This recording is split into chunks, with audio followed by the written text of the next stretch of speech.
Hi, everyone. Welcome back to another amazing episode on the Unleashing Potentials podcast. My name is Bernadette Desir, and I'm your host. And joining me today is special guest Rick. How are you? I am honored, loving, I'm courageous, I'm lovable, I'm trustworthy, I'm dependable, and I'm happy to be here. I love that. That's Thank really you for cool. asking. Yes. Thank you for answering.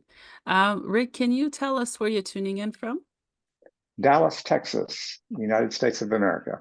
Oh, Beautiful day outside today. oh, that's awesome. I've been to Texas. It's too hot for me.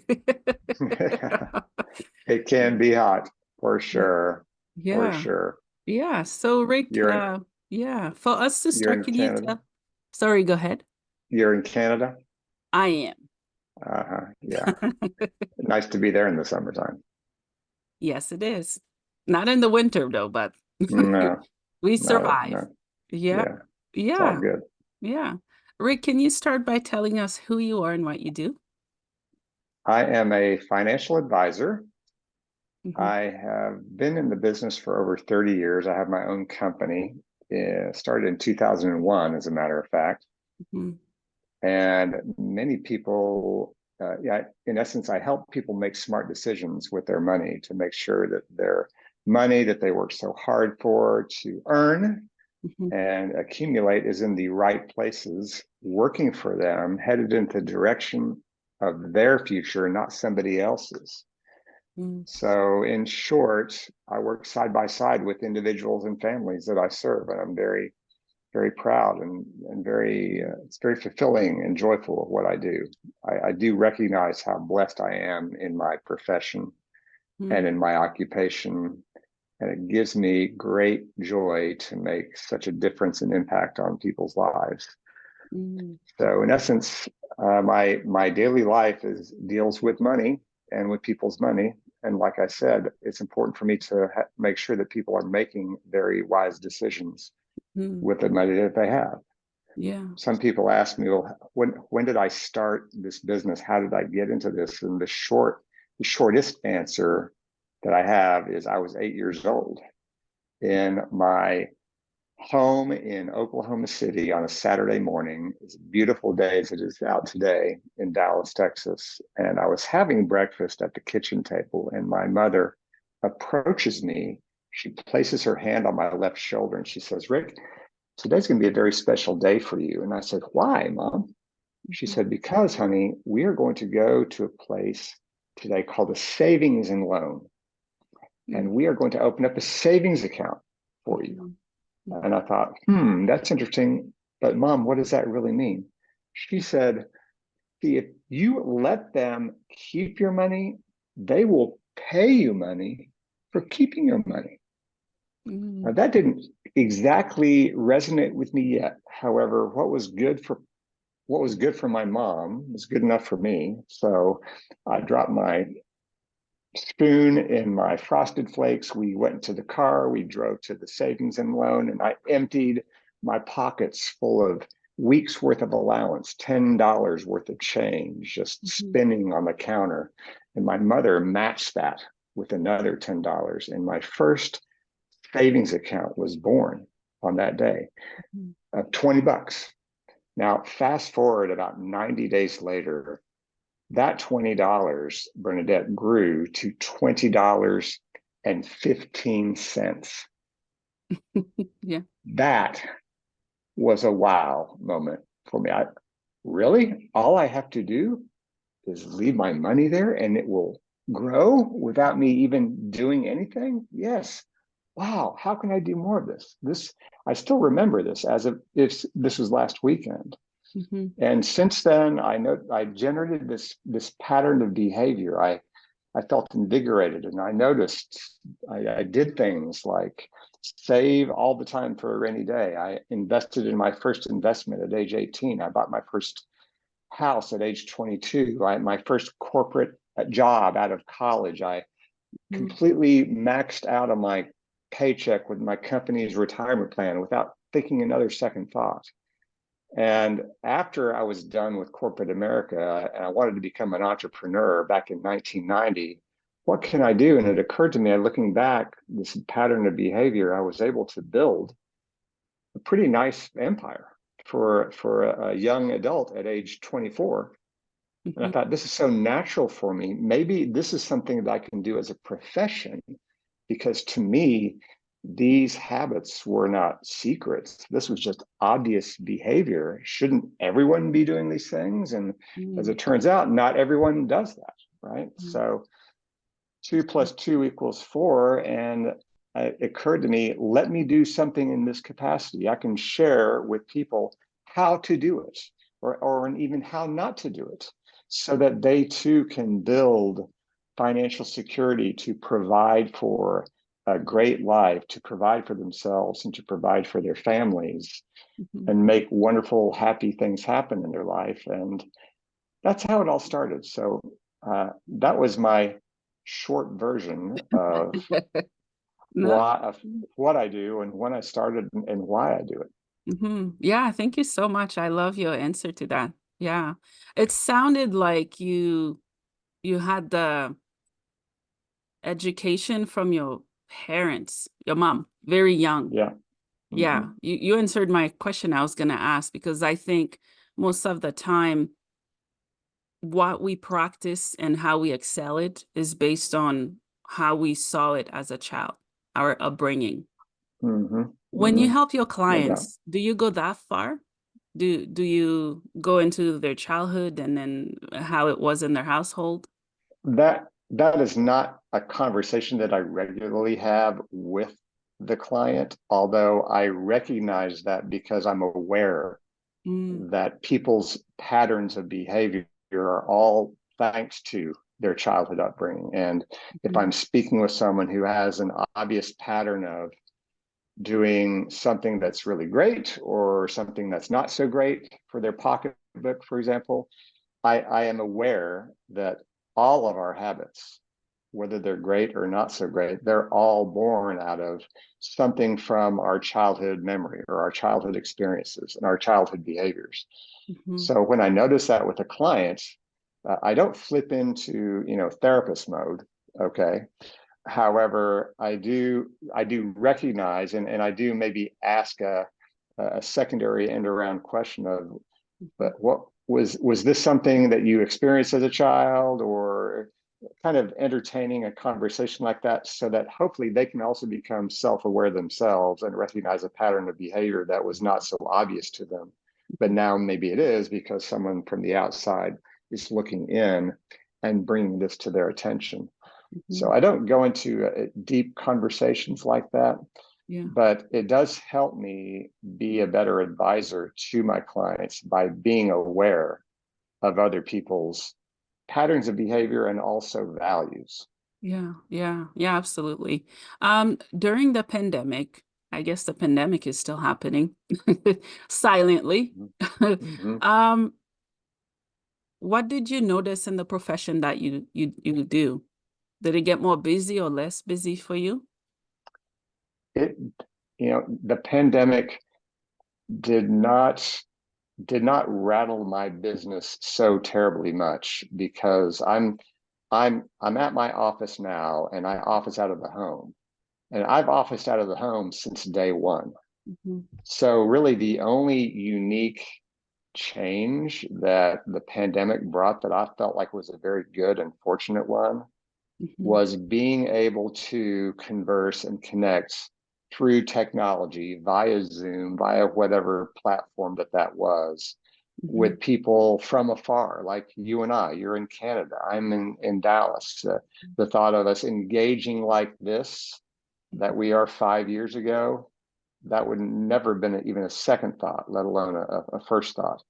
Yet, thanks to our ability now, and this, I'm speaking not only for myself, but I'm sure perhaps everyone listening to this, whatever trade that they're in, this Zoom technology, this tele technology that we are now experiencing, gosh, was it possible? But yes, it made this world even closer and even smaller than it was. And it allowed me to engage even more so with my clients on a more regular level and a more deeper level and a more convenient level too, a more convenient level. Yeah. And So it's yeah. the pandemic was a great example of a disruption that occurred in the world. And with all disruptions, great things come out. It may feel really bad and it really might suck in the moment, and we're not able to recognize and determine Mhm. what what good or what goodness is going to come from this, but there's always something, if not many things, that do come out of disruption. So Yeah. as odd as it sounds, I'm not scared of disruption. I welcome it. If Mhm. it doesn't happen, we do not become a better people, a better place, a better world, a better society, because that's the only way that we overcome and become stronger is in the face of disruption. Yeah, yeah, absolutely. Yeah, when you were talking about technology, I was gonna say now they throw in AI. Yeah, yeah. I don't like it. And and I'm a millennial. I just don't. I want to use my brain and not have I don't know what to call AI, but AI use my brain for me. hmm hmm Yeah. What are your thoughts on that, by the way? I know it's a bit off topic. I think AI is magnificent. It's a magnificent tool. It will there will be some evils that come out of it, I'm sure, Yeah, but that's always going to come with yeah, anything yeah. that's new and incredible. But I Mhm, really love it. I don't see AI as me being taking a step back and becoming lazier and doing less because now something else can do more for me. I mhm, see it as a platform. I see it as a springboard mhm, to vault me personally as well as professionally to an even higher level that I could not mhm. on my own. Yeah, yeah, I love your answer too. Yeah. I guess it would be learning how to use it properly, just like Yes. anything else. Yeah. Yeah. And for that reason alone, being able to figure out how I can use this and how I can better myself Mhm, makes me a better person, makes you a better person, makes all of us a better person because we're plowing through in our brain a brand new path that's not there, that's just waiting to be used, a creativity, a level of imagination mhm. that is just sitting there dormant saying, okay, Bernadette, let's go. I've been Yeah. sitting here for years. You're not using me. Yeah. Hello. Yeah. Yeah. Yeah, I agree. Yeah. What financial advice would you give to millennials? Save as much as you can, as often as you can, Mhm. as long as you can. The main asset that millennials have that baby boomers do not have so much is a four-letter word, and that word is time. Ooh. Time is your most powerful asset that you will not get back. You have more time than you ever will in your life right now to work with. And Mhm. it gets shorter and shorter and shorter and shorter. Yeah. Yeah. The ultimate and the eventual financial success of anyone comprises many different elements and many different components, but Mhm. and many of them you can control individually, but there's one that you can't, and Mm. that one that you can't is time.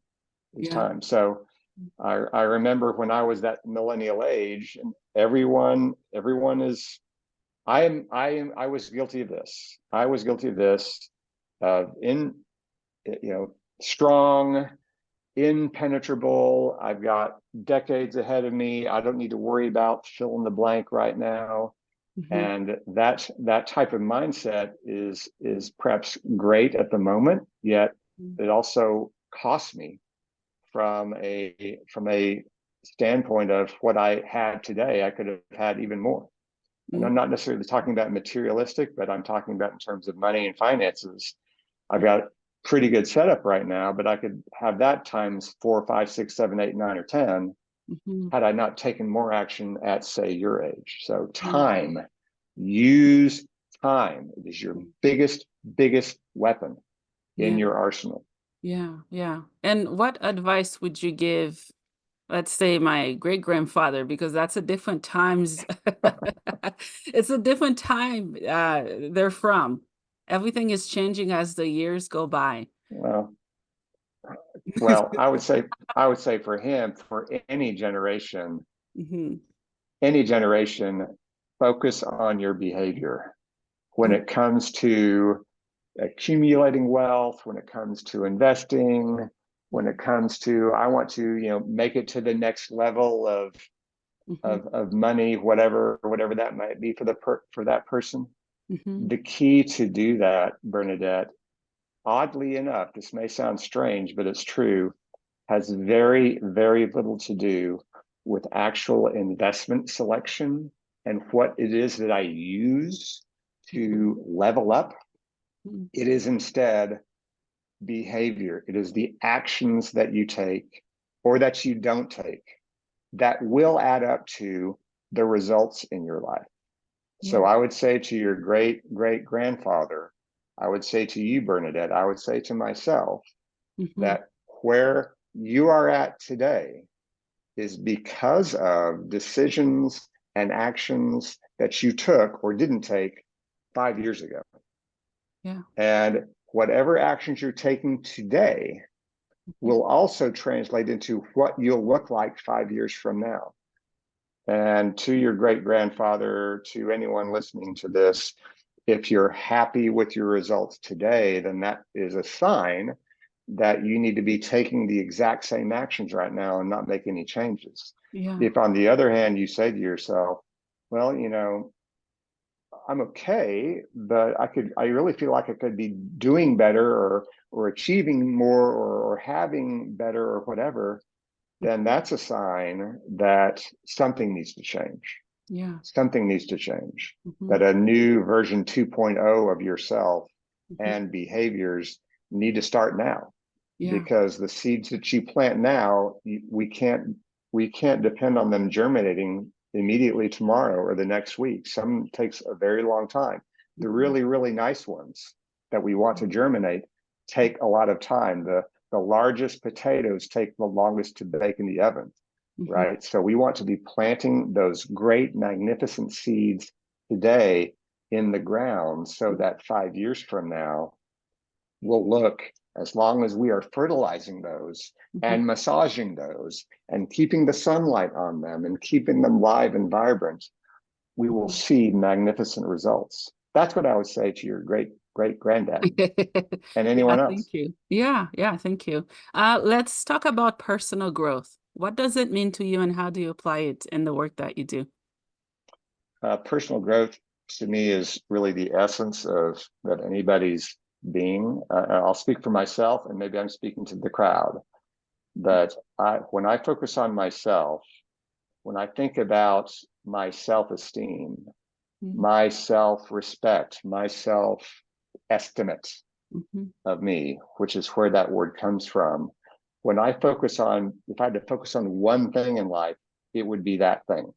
And the reason that is all my life results, professionally and personally, are because of the decisions that I make, the actions that I take, and all of those are based on my belief of the person that I am, my estimate of who I am. And I don't have any choice about that. Nobody has a choice because our self-esteem is with us every single day. We can't just decide to put it aside and then carry on in another direction. It goes everywhere that we go.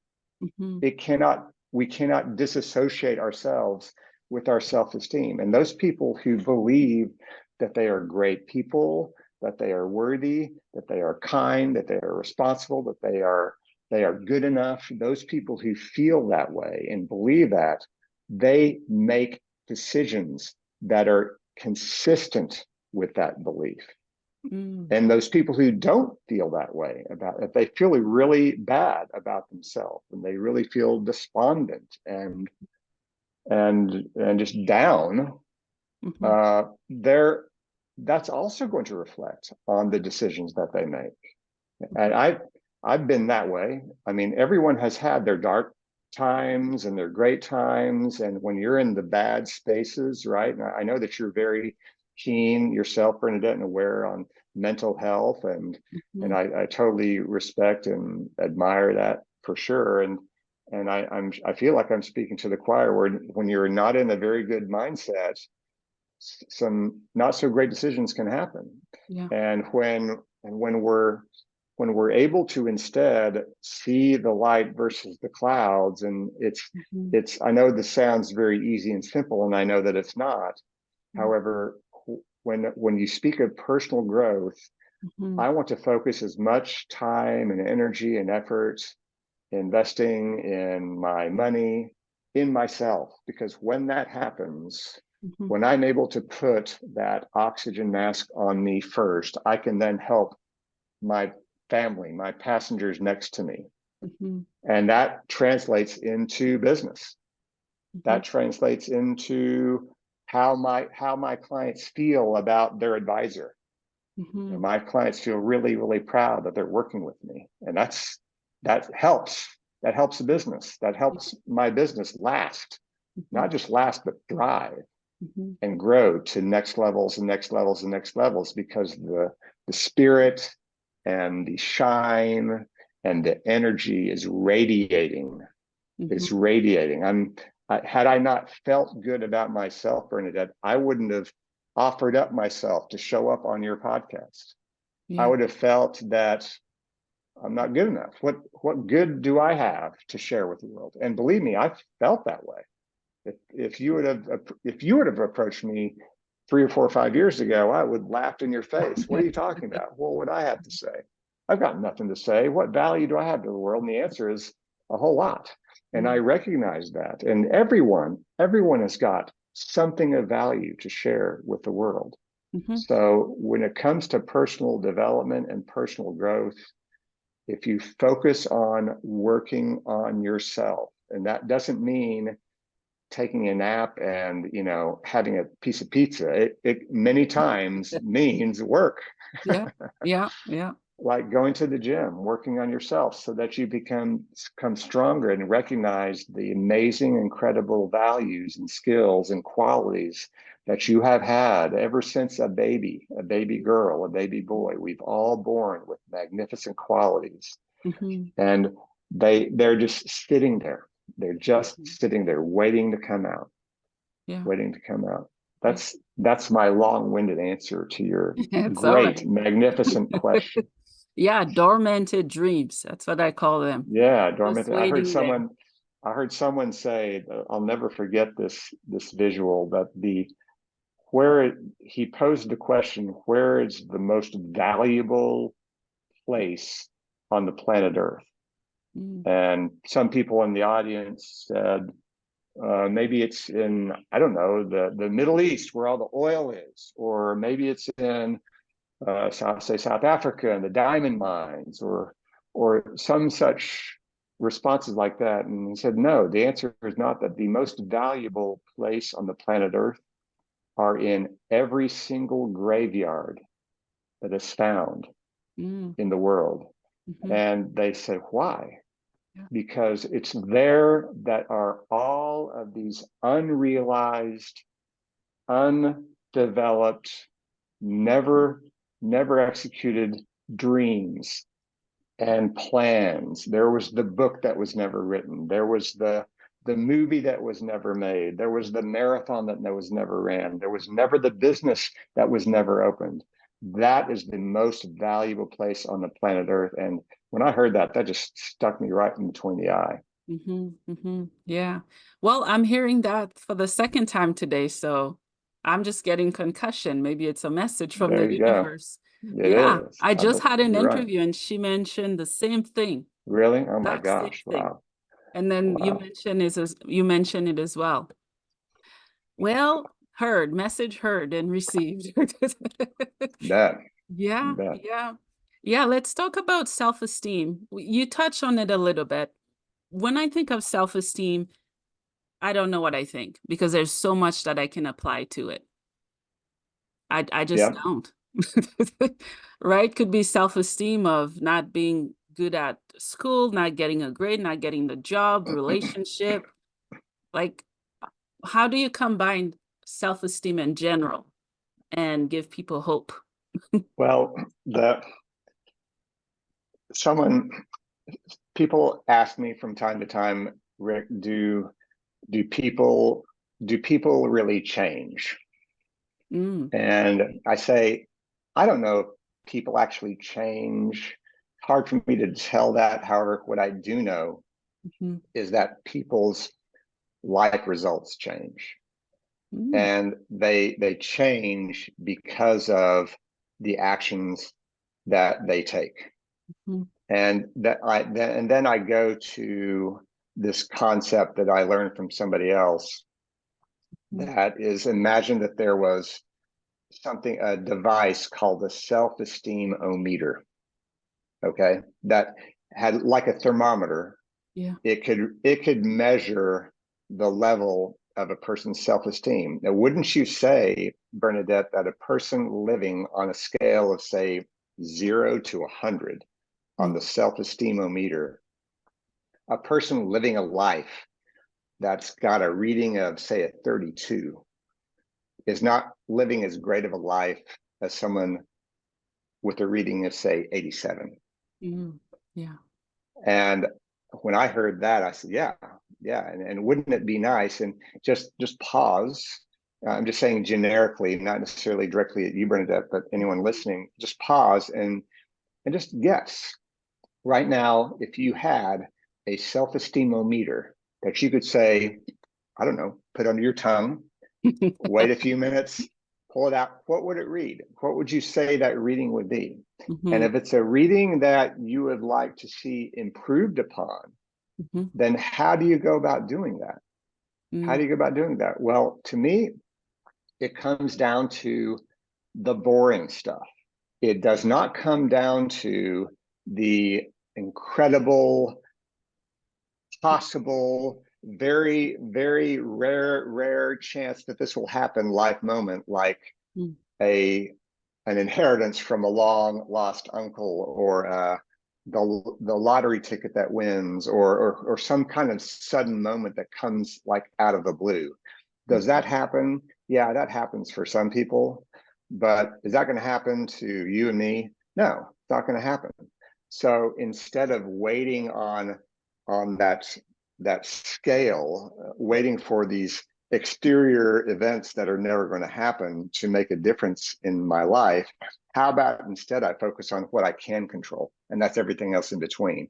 That's everything that I do every single day. Mhm. And what do I do every single day? I'm speaking to myself and perhaps then speaking to your audience, but what do I, what can I do every single day to get myself to that 87 and away from the 32? And the answer is my daily habits, my daily actions.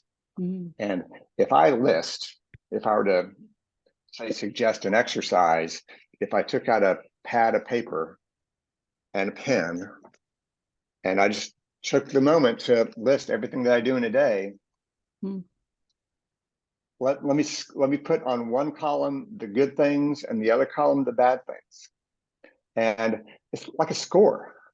It's like a score. If on every single day, if I can be doing more good things to boost my self-esteem and how I feel and believe about myself and what a great person that I am, Mhm. versus the bad things, if Mhm. I got a positive score that day, I won that day.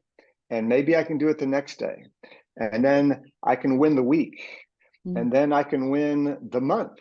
Mhm. And then I can win the 2 months. And then I can win the year, and see where this is going. Yeah. It's like those daily habits are literally grains of sand on a beach. I can take those grains of sand and I can make a very boring, ugly, messy mound, Yeah. or I can build an incredible sandcastle. Mm. It's up to me to choose what I do with my grains of sand every single day. Mhm. So it's the negative things that I call the chippers. They chip away, and it's the good things that are the builders, Mm. that build on top and build on top. Yeah. And when you get to a point where you're making a great sandcastle, you've arrived at, let's say, a level of excellence. Mm. Then guess what? There's another level of excellence waiting for you that's even higher. Mhm. So that 87, maybe now it turns into a 92 or a 95. Or maybe you find, I've hit 100. If you hit 100, what's the next 100 after that? So if you're focusing on the bright sunshine, you Mhm. become attracted to the bright sunshine. And Mm. how our minds are funny, our brains, we can't stop, we can't not think. Yeah. When we say things like, I'm not going to be a millionaire, our minds will believe that. Instead, if we ask our question, how could I become a Mm. millionaire? Then our minds can't help themselves. We try to figure out how can we create that path that we don't see right there to get to that. And it doesn't have to be a million goal. It could be any kind of goal. It Mhm. can be any kind of goal that's very meaningful and resonates with you. Mhm. So Mm. that's kind of how I see it all. Yeah. Yeah. I don't know where this quote is from. It says, I think, therefore I am. I think therefore I am. Yes. Yeah. I don't Yes. know where it's from, but Yes. It a is really wise person. very wide person, and it's very true. Mhm. Thoughts become things. Mhm. Mhm. Thoughts become things. Yeah. Yeah. And when I think that I am worthless, I become worthless. Mm. When I think I'm great, I become great.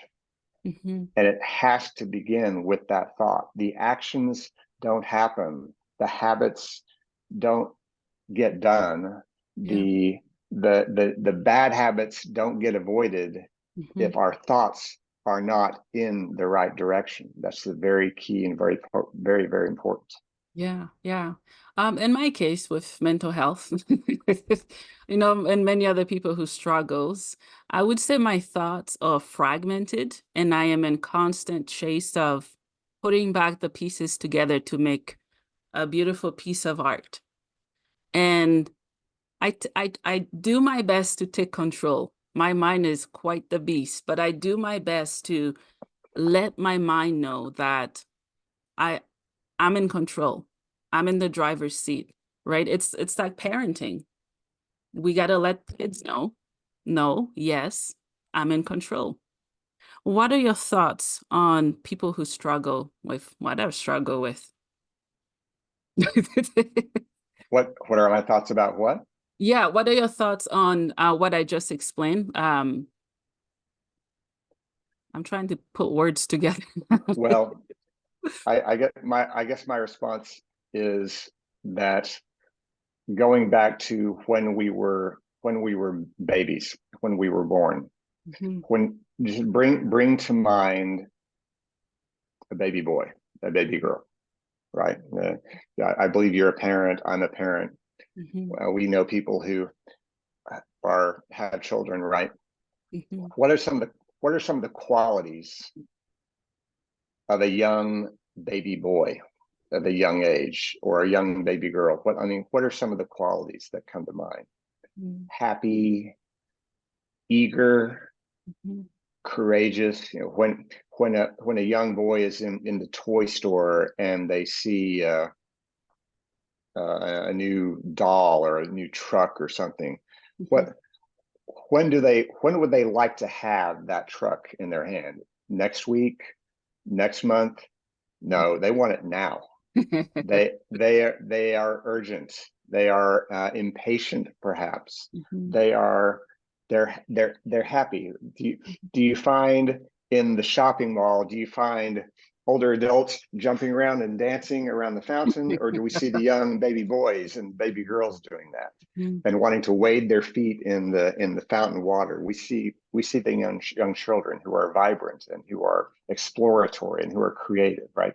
Mhm. These just think of all of the qualities of these young children.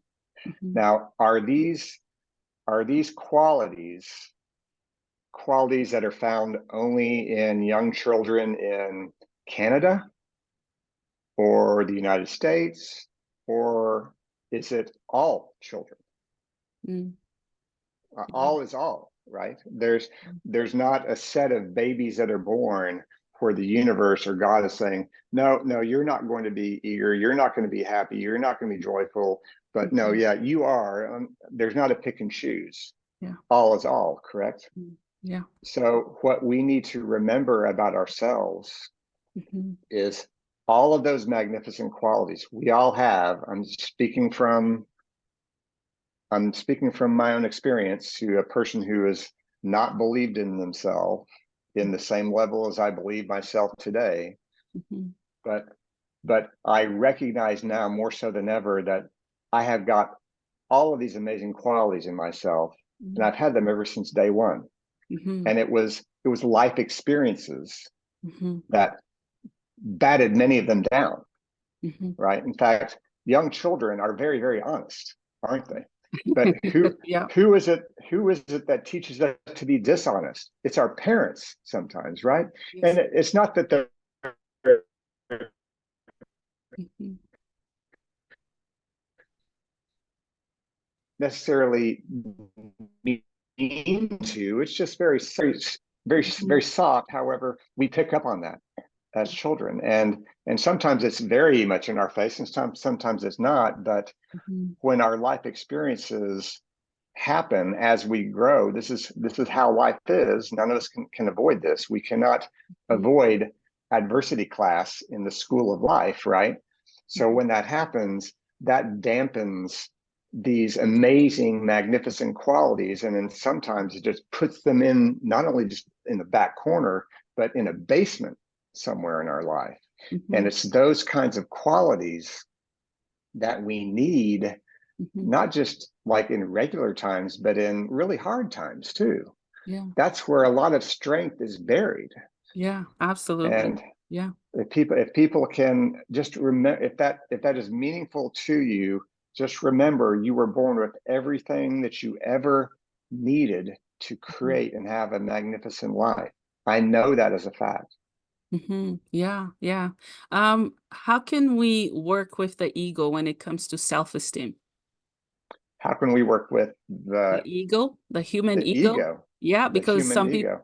ego mean, Yeah. well, the part what keeps us alive, really, because someone may say this person is showing off because they have too much self-esteem, and this one doesn't have enough, when really the person they're saying that's showing off just know who they are and they believe in themselves. Well, it's if someone says, well, he's showing off because whatever, that's a comment on the person Mhm. making that declaration, not the person who is showing off. Yeah. It's really just, well, let me pull out of my pocket, and I've got a mirror here. Just take a look at yourself when you make a comment like that, because I wonder what's motivating you to want to interject. If someone were to say, why are you dancing around the fountain? Yeah. That's really kind of egotistic of you. And Yeah. I would respond by saying, well, that's very interesting. Why do you come to that conclusion? I wonder what makes you feel that way about experiencing this. Why are you experiencing this that way? I guess that's what I would say, Yeah. Yeah. Yeah. Thank you for sharing. without without being a therapist. I think all of us are therapists to ourselves. And Yeah, to other people's, even though they're like, nope, nope. Yeah, yeah. that and my cat sometimes. Yeah, my cats too. Yeah. Let's talk about wealth management. How is it different from financial advice or management? They're kind of hand in hand, although I'd Okay. say financial advice is more holistic. It Oh. covers it can cover many other topics other than just wealth management. Wealth management is pretty much what it says on the face. Mm-hmm. A person has wealth. How do I best manage it? How do I make sure that this wealth that I have, like I said earlier, is in the right places, headed in the right direction for me? Mm-hmm. Financial advice can encompass that, Yeah. but it can also encompass other things that don't directly affect wealth, but can indirectly, such Oh. as estate planning issues. What have you done or not done? Or insurance planning, perhaps, or are you spending money in the right places? Mm. And what have you done to eliminate, if not eradicate or reduce debt, and so on. So Mhm. financial advice is more of a broad, holistic Mhm. scope than wealth management itself. Oh, okay. Okay. Um, in your opinion, why is it that some people find it very insensitive or touchy to talk about money? Yeah, that's a really good question. And that could go back to childhood experiences. Mm, That could go back to childhood experience. It's very easy to have the conversation of what are we going to have dinner? What are we going to have for dinner tonight, honey? Right? Because that was like, yeah. duh. We talk about that every single day, ever since the day I was born. Mhm, However, when was the last time that a couple or a family mhm, or whatever had conversations about money? It doesn't happen very often. yeah. It doesn't happen very often.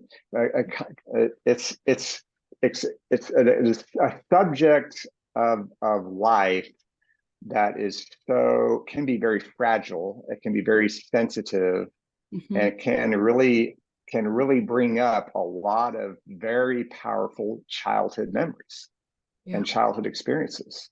Mhm, All of us have different experiences as a child with our money. Either my parents worked 3 jobs, or we lived in a very nice lifestyle, didn't have any worries at all, or I lived on the streets, or there are just so many different mhm, experiences that we've had growing up with money that our relationship with money mhm, is so affected by our emotional state and our psyche that it can be very hard to have a discussion with. That's what mhm. makes it so touchy and so Yeah. difficult. It's Yeah. not something that's easy to put your finger on, but it does go back to Mhm, people's relationship with money mhm. and how we were brought up.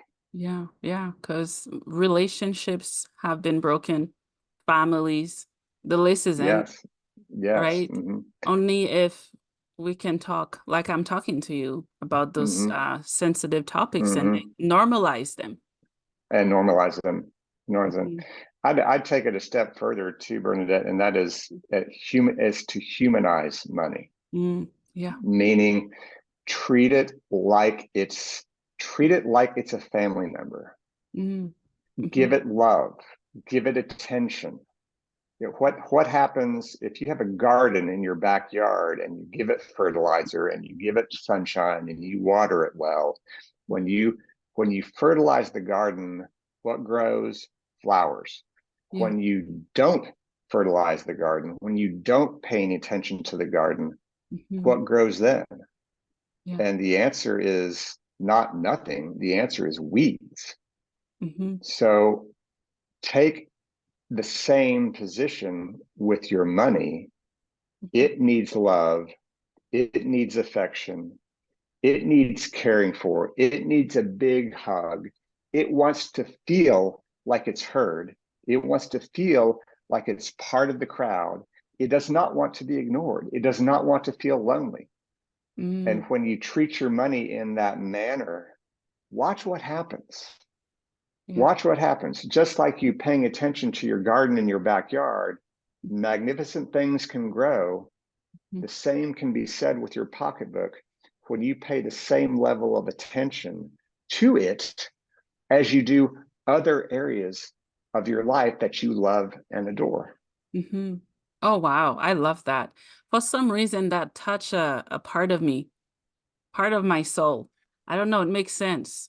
I have never heard of anyone describing it that way. Making money your friend and more. I love that. Yeah. Um, Money has feelings.